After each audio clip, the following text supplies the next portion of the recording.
O primeiro vídeo sobre juridiquês que eu fiz aquela frase de efeito para explicar alguns termos em latim que advogado usa para mostrar que sabe ou que não sabe muita coisa, fez tanto sucesso que eu estou aqui, vai virar um quadro do canal, a traduzir para vocês alguns termos que são usados até em leis que são públicas e que não deveria ter esses termos em latim.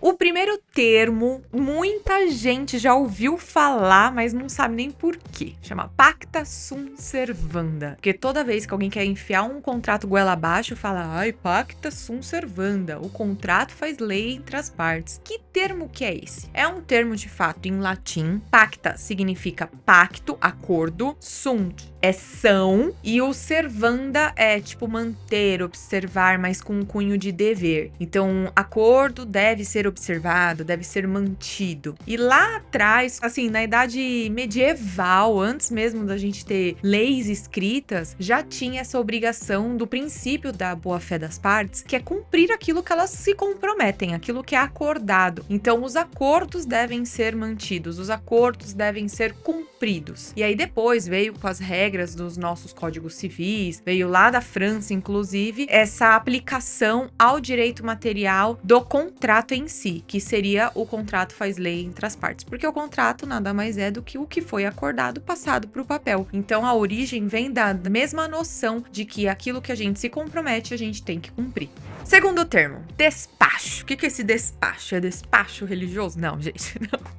O despacho que a gente fala, que é o despacho do juiz, são decisões que acontecem do juiz no decorrer do processo, que não tem uma natureza de decisão, não põe fim, não prejudica nenhuma das partes. É uma manifestação do juiz de pedir para que algo seja feito. Ou seja, o vem de dis, que é tipo oposição, e vem de pedicare, que é tipo uma armadilha. Então é uma forma de desarmar uma armadilha, de impedir um erro. Ou seja, é a hora que o juiz se manifesta para que impeça ou corrija algo que vai caminhar errado. Por exemplo, quando o juiz pede para tal parte se manifestar, porque na nossa lei prevê um processo certo, e aí a parte tem que se manifestar, então ele chama ela para se manifestar. Ele não tá prejudicando ninguém, ele tá cumprindo a lei, fazendo a parte dele, mas tá proferindo um despacho. Ele dá uma ordem, ele determina ou libera uma nova tarefa no processo.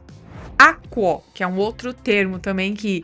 status a quo, juízo a quo. Porque eu, quando me formei, eu aprendi a usar essa palavra tantas vezes, eu falava, gente, mas por que a quo? E a quo é um termo em latim que significa de onde. Tem relação com aquilo que era antes, que é o ponto de partida, o estado original. Então, status a quo, vamos fazer tal coisa, voltar ao status a quo é voltar ao que era antes. Juízo a quo é quando acontece um acórdão, que é uma decisão de um colegiado, corrigindo uma decisão de um juiz de primeiro grau, ela tá pegando uma decisão lá de trás e mudando. Então, vai mudar o status a quo daquela decisão. É a decisão, a sentença antes da reforma. Então, a quo quer dizer de onde, no sentido de origem. Por fim, eu até falei que o acórdão é uma decisão de um colegiado. Acórdão é a vez da sentença num segundo grau, porque no primeiro grau, um juiz ele profere a sentença, que é a decisão dele, que se for entrado recurso, vai submeter a um colegiado de juízes, que são os desembargadores, a entrarem em acordo e decidir se aquela decisão do juiz, aquela sentença está correta ou não, ou mudar alguma coisa. E por ter esse colegiado que entra em acordo, é que profere-se o acórdão. Tem até alguns que dizem que a palavra acórdão vem de resolver, de entrar em acordo, que é nesse sentido que eu falei, do colegiado, como tem outras pessoas que falam que vem da palavra acordare, que é decidir com o coração. Eu acredito que mais na primeira interpretação, porque o desembargador não decide com o coração.